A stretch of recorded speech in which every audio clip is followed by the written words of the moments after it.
আল্লাহ রাব্বুল আলামিন যখন জান্নাত বানালেন, জান্নাত বানানোর পর জিবরিলকে পাঠালেন, হে জিবরিল যাও তো জান্নাতটা দেখে আসো।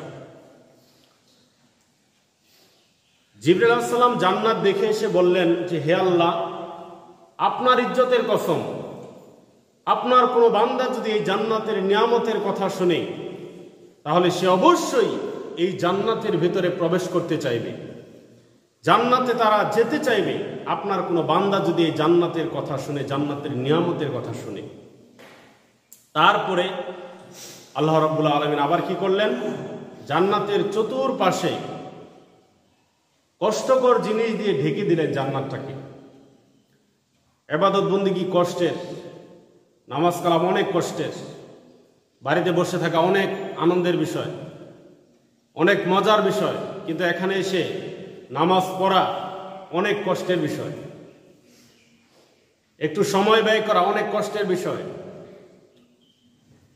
তো এইরকম ইবাদত বন্দেগী কোনোটা আপনার সহজ বিষয় না, এটা অনেক কষ্টের বিষয়। রাসূল সাল্লাল্লাহু আলাইহি ওয়াসাল্লাম বলছেন যে আল্লাহ রাব্বুল আলামিন জান্নাতের চতুর্পাশে কষ্টকর জিনিস দ্বারা ঢেকে দেওয়ার পর জিবরিলকে আবার বললেন যে হে জিবরিল যাও তুমি জান্নাত দেখে আসো। কষ্টকর জিনিস দিয়ে ঢেকে দেওয়ার পর আবার জিবরিলকে বললেন জিবরিল যাও তুমি জান্নাত দেখে আসো। দেখে আসার পর আল্লাহকে আবার বললেন যে হে আল্লাহ, আপনার ইজ্জতের কসম, আমি মনে করতেছি কোনো মানুষ এই জান্নাতের ভিতরে প্রবেশ করতে পারবে না। মানে জান্নাতে যাওয়াটা অনেক কঠিন ব্যাপার।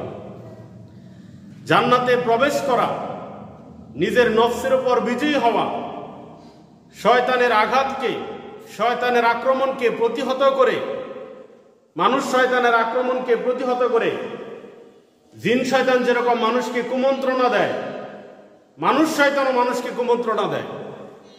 তো এইগুলা প্রতিহত করে, এগুলার আক্রমণকে প্রতিহত করে জান্নাতে যাওয়া বড় কঠিন ব্যাপার। এটাই জিবরিল আলাইহিস সালাম আমাদেরকে বলে দিয়েছেন। হাদিসের মাধ্যমে রাসূল সাল্লাল্লাহু আলাইহি ওয়াসাল্লাম সেই বিষয়টি আমাদেরকে জানিয়ে দিয়েছেন। আর অন্যদিকে জাহান্নামকে বানানোর পর জিবরাইলকে বললেন হে জিবরাইল যাও তুমি জাহান্নাম দেখে আসো। জাহান্নামের আযাব দেখার পরে জিবরাইল এসে বললেন হে আল্লাহ, আপনার ইজ্জতের কসম, আপনার কোনো বান্দা যদি এই জাহান্নামের আযাবের কথা শুনে তাহলে কেউ এই জাহান্নামের মধ্যে প্রবেশ করতে চাইবে না। তারপরে আল্লাহ রাব্বুল আলামিন জাহান্নামের চতুর্পাশে সুখ, স্বাচ্ছন্দ্য, ভোগ বিলাস, ইবাদত বন্দেগী না করার যে মজা, আনন্দ, উল্লাস, এইগুলা দিয়ে ঢেকে দেওয়ার পর আবার জিবরাইলকে পাঠালেন হে জিবরাইল যাও তুমি জাহান্নাম দেখে আসো। জিবরাইল জাহান্নাম দেখে এসে বলল হে আল্লাহ, আপনার ইজ্জতের কসম, হে আল্লাহ, আপনার মর্যাদার কসম, আমি মনে করতেছি আপনার কোনো বান্দা এই জাহান্নাম থেকে বাঁচতে পারবে না। মানে জাহান্নামে যাওয়াই লাগবে, এইরকম একটা অবস্থা।